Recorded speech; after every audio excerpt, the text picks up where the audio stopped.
기도하겠습니다. 주님 은혜 감사합니다. 우리를 구원하신 주님을 찬양합니다. 오늘도 하나님의 형상으로 인도함 받기를 원합니다. 예수님을 따라가며 예수님을 닮기를 소망합니다. 성령 하나님께서 충만으로 함께 하시고 인도하여 주옵소서. 살아계신 주 예수 그리스도 이름으로 기도합니다. 아멘. 오늘 나눌 말씀은 에베소서 4장 26절 27절의 말씀입니다. 제가 봉독하겠습니다. 분을 내어도 죄를 짓지 말며 해가 지도록 분을 품지 말고 마귀에게 틈을 주지 말라. 아멘. 오늘 이 말씀을 가지고요, 마귀에게 틈을 주지 말라라는 제목으로 말씀 나누기를 원합니다. 베드로전서 4장 8절 말씀해 보니까 근신하라 깨어라 너희 대적 마귀가 우는 사자같이 두루다니며 삼킬 자를 찾나니, 그렇게 말씀합니다. 이 말씀 그대로요, 마귀는 지금도 삼킬 자를 찾아다니고 있습니다. 틈을 노리고 있죠. 지금 이 순간에도 그렇습니다. 영적인 존재인 마귀는 잠도 안 잡니다. 24시간 내내 우는 사자와 같이 두루다니며 삼킬 자를 찾아 헤매고 있죠. 왜 그렇게 마귀가 삼킬 자를 찾고 틈을 노릴까요? 결국은 무너뜨리기 위함입니다. 하나님의 백성으로 온전한 그 응답을 받지 못하도록, 결국 세상의 것, 육신의 것, 그런 것 때문에 마음과 생각을 다 빼앗기고 결국은 스스로 무너지도록 그렇게 역사하는 거죠. 아무리 크고 튼튼한 댐이라도요, 작은 틈이 생기면 그 틈 하나로 시작해서 무너질 수 있습니다. 견고한 성읍이라 할지라도 허술한 방비, 그거 하나로 무너질 수 있는 거죠. 작은 틈 하나가 너무나 중요한 겁니다. 마태복음 24장 24절에 보니까 할 수만 있으면 택하신 자들도 미혹하리라, 그렇게 말씀합니다. 사실 틈을 찾는 게 어렵죠. 그러나 틈을 찾았다면 무너뜨리는 것은 시간 문제입니다. 약한 부분을 찾는 것이죠. 마치 권투 선수가 시합을 앞두고 그 상대편의 약점을 찾기 위해서요, 밤을 새웁니다. 여러 자료를 가지고요, 약점이 뭘까, 그것만 연구하죠. 약점을 찾게 되면요, 50%는 일단 승리한다고 봐야 됩니다. 사탄도 마찬가지입니다. 약한 부분을 가지고 넘어뜨리려고 하는 거죠. 자, 어떤 게 있을까요? 마귀는요, 내가 놓지 못하고 또 온전히 내어드리지 못하는 그런 부분을 틈탑니다. 그런 것을 틈타서 역사하게 되죠. 마치 내 생각인 듯, 내가 원하는 것인 듯 착각하게 만듭니다. 내 것이냥 별 경계심도 없이 속게 만드는 그런 부분들이 많습니다. 늘 그래왔으니까, 내가 예전에도 그랬으니까 그런 생각들을 주는 거죠. 또 누구나 자신에게는 사실 모든 것이 관대하죠. 자신이 하고 있는 것은요, 그것이 비록 이게 조금 잘못된 것인데 라고 알고 있다 하지라도 관대해집니다. 자기가 하기 때문에. 이해하고 용서하고 넘어갑니다. 그리고 언제든지 안 할 수 있다, 그만둘 수 있다, 이렇게 착각하게 만드는 거죠. 구원받은 하나님의 백성, 성도인 저와 여러분은요,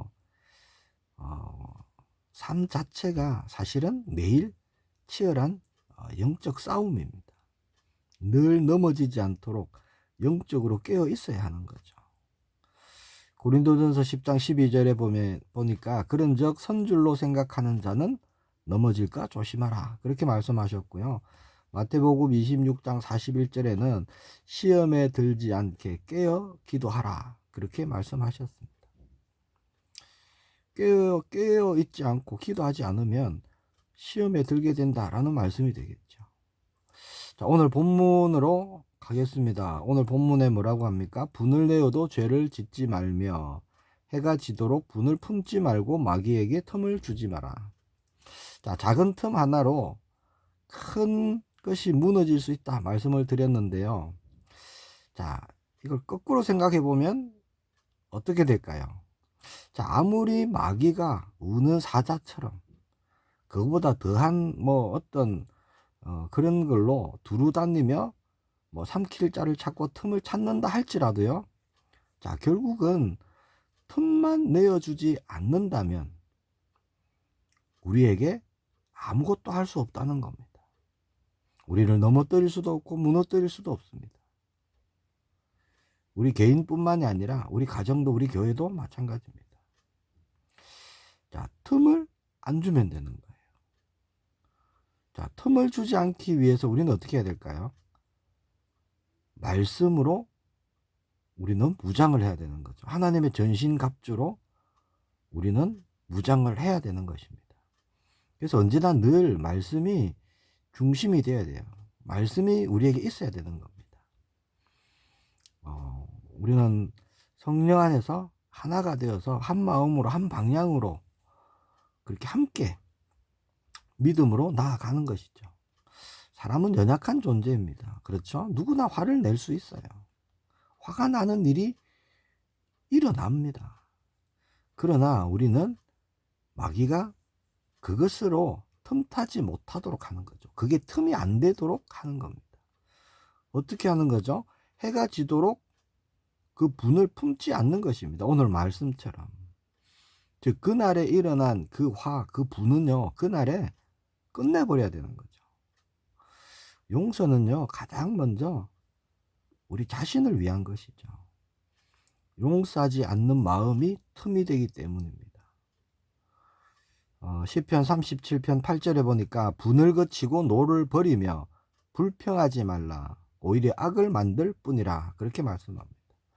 사람은 누구나 다 실수할 수 있는 겁니다. 우리가 실수할 수 있고 우리에게 누군가가 또 실수할 수 있는 거죠. 그러나 그것이 마귀의 틈이 되지 않도록 우리는 하는 겁니다. 실수했다면 우리는 용서를 구하고요. 다시 화목하는 거예요. 누군가 나에게 실수했다면 용서해주고 화목해야 됩니다. 화가 나는데 그럴 수 있느냐? 그래 해야 돼요. 왜 그래야 될까요?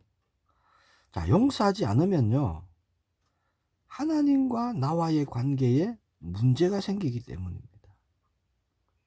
내가 누군가를 용서하지 않으면요. 하나님과의 소통에 문제가 생기고요. 동행에 문제가 생기고 기도가 안 되어지고 말씀이 은혜가 되지 않습니다. 이거 영적인 거예요. 그래서 나 스스로는 용서해주기 싫지만 용서해줘야 되는 겁니다. 나를 위해서요. 마태복음 5장 23절 24절에 말씀하고 있죠. 그러므로 예물을 제단에 드리려다가 거기서 네 형제에게 원망 들을 만한 일이 있는 것이 생각나거든 예물을 제단 앞에 두고 먼저 가서 형제와 화목하고 그 후에 와서 예물을 드리라. 자, 이게 무슨 말씀일까요? 자, 형제와 화목하지 않으면요. 하나님과 화목할 수가 없어요. 그래서 중요한 겁니다. 또 사람은 누구나 죄를 지으며 살아가죠. 전도자 바울도요. 로마서 7장 25절에 보면 그런즉 내 자신이 마음으로는 하나님의 법을 육신으로는 죄의 법을 섬기노라. 그렇게 고백합니다. 육이 연약하니까요. 나도 모르게 죄를 지을 수가 있어요. 돌아보면 그때 내가 이게 실수한 거구나. 죄를 지은 거구나. 때로는 알고도 지을 때가 있죠. 자, 그런 죄를 어떻게 해야 됩니까? 이게 틈이 될 수 있거든요. 그래서 우리는 나로 일어난 그 죄들 틈이 되지 않도록 하는 겁니다. 어떻게 해요? 생각나면은 그 즉시 우리는 하나님 앞에 나아가서 용서를 구하고요, 죄 사함을 받는 거예요. 우리는 예수 그리스도를 통해서요, 언제든지 하나님께 나아갈 수 있습니다. 그렇죠? 어떤 죄든지 이제 주님께 아뢰기만 하면 깨끗하게 해주시거든요. 사해 주십니다. 그게 약속이잖아요. 계속 가지고 있으면 안 되는 거죠. 숨긴다고 되는 게 아닙니다. 사도행전 8장 22절에 보면 그러므로 너의 이 악함을 회개하고 주께 기도하라. 혹 마음에 품은 것을 사하여 주시리라. 우리가 기도할 때마다요, 언제든지 우리가 예수님의 이름으로 나아가면 죄사함을 받는 겁니다. 자, 이게 틈을 주지 않는 거예요. 그리고 우리는 기도함으로 깨어 있어야 하는 겁니다. 영적으로 깨어 있지 않으면요, 영적인 것이 보이지 않습니다. 당연히 사탄의 역사 알 수가 없어요. 또 중요한 것은요, 하나님도 영이시죠. 하나님의 인도, 하나님의 역사 알 수가 없어요. 보질 못합니다. 그냥 육의 사람으로 살게 되는 것이죠. 그래서 영으로 깨어 있어야 되는 겁니다.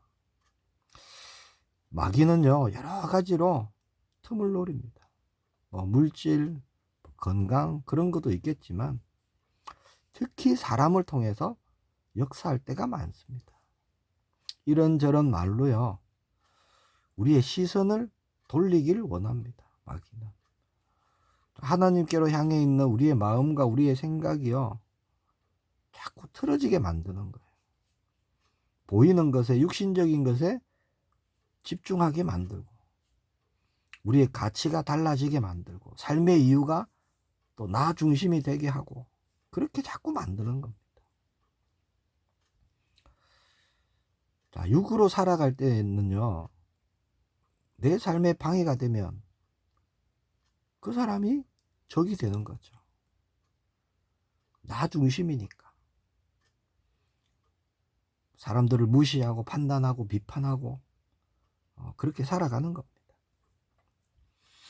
자, 로마서 8장 5절에서 9절에 말씀합니다. 육신을 따르는 자는 육신의 일을, 영을 따르는 자는 영의 일을 생각하나니 육신의 생각은 사망이요 영의 생각은 생명과 평안이니라. 육신의 생각은 하나님과 원수가 되나니 이는 하나님의 법에 굴복하지 아니할 뿐 아니라 할 수도 없음이라. 육신에 있는 자들은 하나님을 기쁘시게 할 수 없느니라. 만일 너희 속에 하나님의 영이 거하시면 너희가 육신에 있지 아니하고 영에 있나니 누구든지 그리스도의 영이 없으면 그리스도의 사람이 아니라. 12절부터 14절입니다. 그러므로 형제들아 우리가 빚진 자로 돼 육신에게 져서 육신대로 살 것이 아니니라. 너희가 육신대로 살면 반드시 죽을 것이로되 영으로서 몸의 행실을 죽이면 살리니 무릇 하나님의 영으로 인도함을 받는 사람은 곧 하나님의 아들이라. 아멘. 오늘 우리가요, 영의 사람으로 인도함 받기를 축복합니다. 우리는요, 마귀에게 틈을 안 주는 것은 물론이고, 이제 우리가요, 주변에 역사하는 그 마귀의 틈을 우리가 노려서 예수 그리스도의 이름으로 그 어둠의 권세를 깨트리고 저주 재앙 끊어내고 빛을 비추고 하나님 나라를 이루는 그 걸음으로 우리가 인도받기를 축복합니다. 우리에게 그런 권세 주셨습니다. 그렇죠? 예수님의 대사로 우리를 부르셨고 우리를 빛이다 말씀하셨습니다. 오늘 영의 사람으로 특히 예수 그리스도의 증인으로 우리가 가는 모든 곳에 마귀의 틈을 노리는 우리 모두가 되기를 축복합니다. 기도하겠습니다. 주님 은혜 감사합니다. 육의 사람이 아니라 영의 사람으로 우리를 회복하심을 감사합니다. 영으로 인도함 받는 오늘 되기를 원합니다. 약속하신 충만으로 채우시고 참된 것을 보는 눈을 열어주시고 믿음으로 나아가는 오늘이 되게 하옵소서. 살리는 자가 되게 하옵소서. 주 예수 그리스도 이름으로 기도합니다. 아멘.